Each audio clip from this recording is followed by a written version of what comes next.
It's a little bit insane. All right, let's get into it. This is what I posted a little bit before the show, so I just want to make sure if you're not following us at FEOTB Pod, subscribe to the YouTube channel. This is what my center of attention was about. The Broncos and Bengals are playing for basically a wild card eliminator because whoever loses this, the Broncos have more of a chance if they lose this game to still make it. The Bengals need to win, or if they lose this weekend, it's over no matter what. First of all, I am very surprised that it is as meaningful as it is. We said it at the beginning of the show, but football-wise on this show, this is the biggest game that we talked about NFL-wise between our two teams. Bo Nix versus Joe Burrow may end up being something that we get to talk about for a few different years, but it's the first time that we get to see that matchup, and it's Sean Payton versus Zach Taylor, a guy that we've been giving a lot of praise to, a guy that I've been telling everybody he should have been fired 2 years ago after they made it to that Super Bowl. And I still don't necessarily know if I'm totally wrong in saying that. I just want to acknowledge the fact that we have this kind of a game to talk about. Yes, it's the wild cards, but it's a wild card round. This is a huge matchup. Where do we go from here? I guess I'll let you start. Where do we go from here? I'll backtrack because obviously we had the golden opportunity to be a playoff team, and we recorded during the game last week, and I didn't get to go my live reactions while I was happy. I was not happy with how it ended. I was not happy with what transpired in the second half while we were recording. I was watching the background, and frankly, we had I think it was a 13-point lead over the Chargers in that second at halftime before the fucking kick that hasn't happened in fucking 50 years, where it was a free kick given. The Chargers are also the last team to ever get that as well, which is insane. It's just an absolute insane stat. But look, I saw that game, and when I look back, watched the replays and watched the highlights, and really thought what happened in the second half was this team got away from the running game. This team got away from the running game, and Justin Herbert was able to expose a little bit in the passing game. The running game for the Chargers wasn't doing as much as they have in the past. They have J.K. Dobbins back this week though, so Chargers running game should get back to normal. Gus Edwards was kind of a non-existent. Vidal had a really good game, but they really used Quentin Johnson. Really used Joshua Palmer, especially the passing game and the tight end as well to their advantage, showed by Herbert, still one of the elite quarterbacks in the league. And I go back to that game and like, what could have the Broncos have done for it? Well, obviously run the ball. Like we saw the meme. Sean Payton had the fucking words "run it" on the top of his play sheet, literally in bold letters that the TV captured it. That said "run it" at the top, and apparently that was the first half play sheet, and the second half play sheet didn't say that for whatever reason. Okay, so the running game has been such a problem for this team since week one. Justin Javonte has no juice. Estime has shown flashes, but he really can't be dependent on that much. And then Julio is just too small to be an everyday down back. So if you're the Denver Broncos and how poor this Bengals defense has played, you need to make Bo Nix's life as easy as possible. That is, establish the run game like you did in the first half against the Chargers. Establish the run game and get Bo Nix out in space because he's a great thrower on the run. He's great when he gets to open space, getting on the run to running for first rounds / making his life miserable. And that's how you win this football game, frankly, because. Look, this Broncos defense is frankly the best, if not the second best defense Bengals have faced all season behind the Steelers. And there's one major X factor returning to the field this week in the crackerback, Riley Moss, who is confirmed playing this week. And let me not forget, we were at that game. Do you know what Jamar Chase's last stat line was against Patrick Surtain? It was not good. I know one reception for 7 yards. He shuts down. We lost the game. He shuts down the receivers that he needs to. He shuts down his guy that he's always on. The defense is the biggest issue, and all you need to do is make sure that you block Trey Hendrickson because nobody else on the Bengals defense will get after the pass rusher. If Bo Nix gets into one of his interception fits, the DBs on the Bengals have shown the last few weeks that they are getting better at taking advantage of those situations.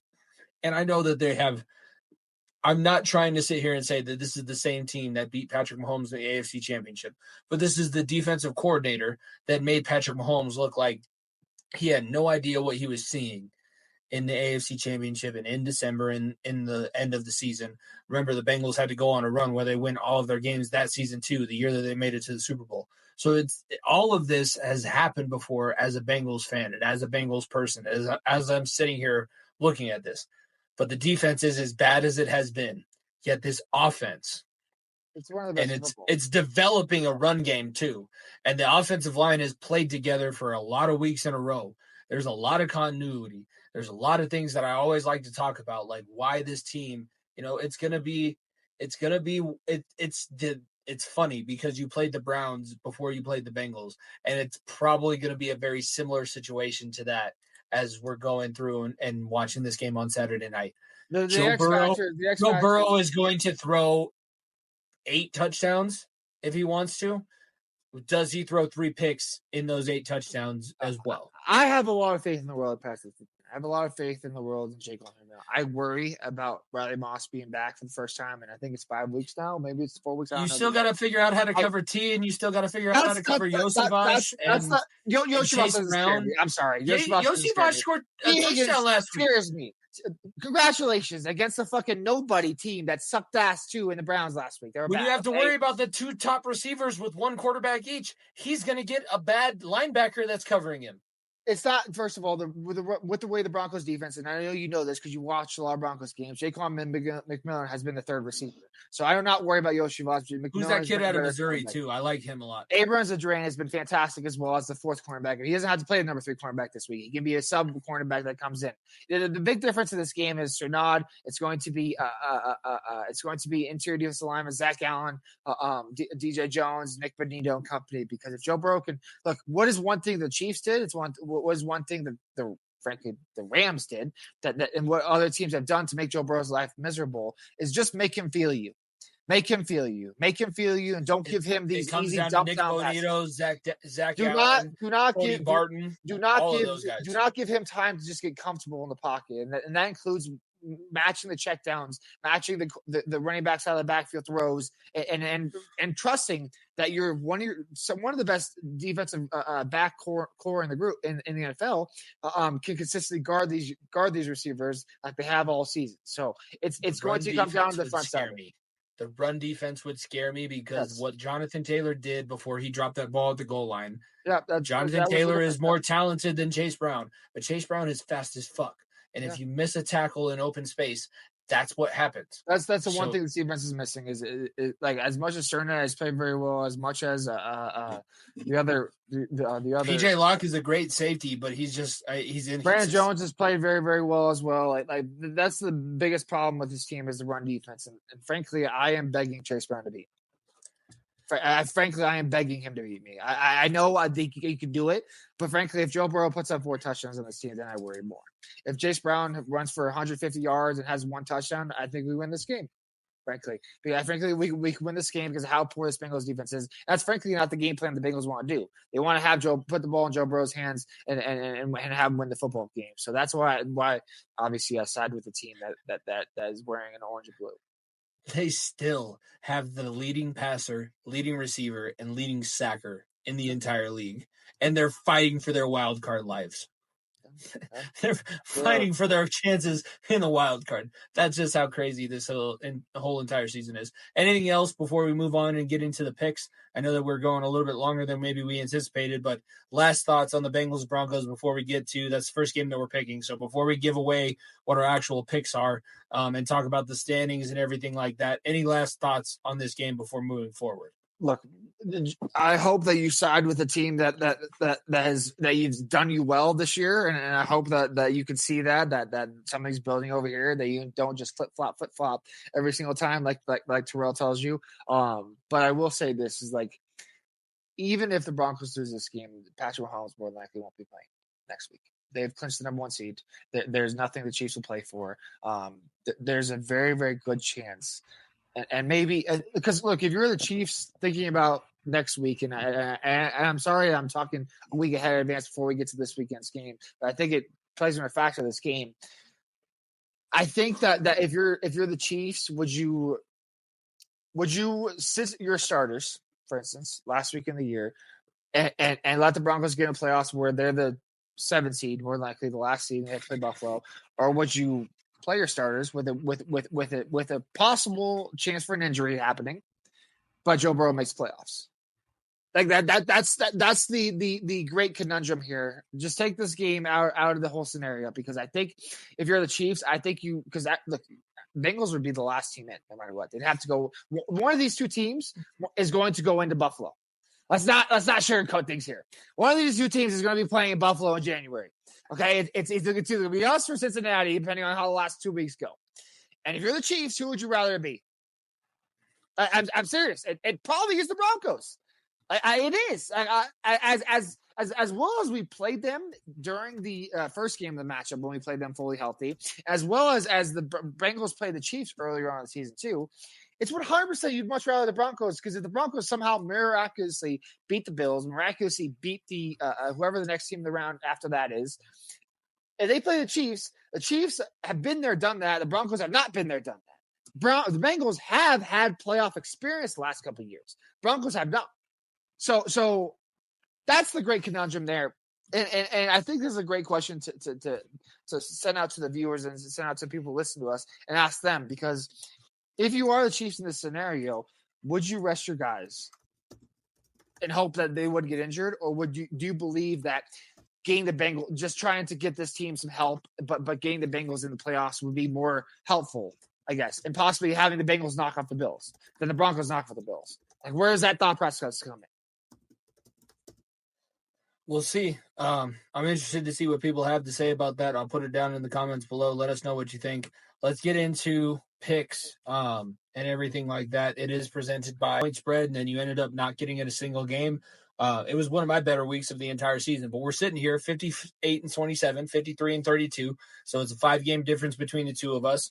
There will be a couple games that we are different on this one, but I'll let you make your pick, because I have a little bit of something prepared with my pick. So go ahead and make your pick for this Broncos and Bengals game. Bengals are favored by the normal home 3 points. That's it. Yeah, that's about it. And like I said, it's the home edge giving it to them. I'm picking the Broncos. I still believe in this team, and frankly, I don't know if my stomach is ready to sit in that we lost the last 3 games to miss the playoffs. I don't think my stomach is ready to sit into that factor that we had one chance. We had 3 chances to win 1 game and we missed it. So I don't want to have that pit in my stomach going into the game next week. And I want to have a chance for maybe some young guys to get some chances next week, because you're in the playoffs. You don't have to worry about the game next week and worry about a do or die situation against possibly Mahomes. Who knows? So I'll take the Broncos this game. I have been wrestling with myself all day over the last 2 days. I'm glad that we got a couple days to go over this one and think about it a little bit more, because I was, I truly do, as dumb as it is and as dumb as it sounds, I truly do love the Bengals, and I will always love the Bengals, and they are probably my first team that I truly care about. What I've done with the Broncos this year and what they've given me in return. And it's my city. It's my town.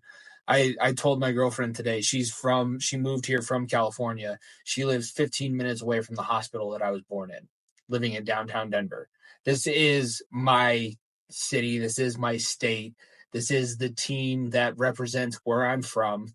I'm my own person, so I have my allegiances, and I think that Joe Burrow and Jamar Chase and Trey Hendrickson are awesome. And I hate the fact that team is in the situation that it is. I've made this decision 3 or 4 different times, and it's changed every time. Nico?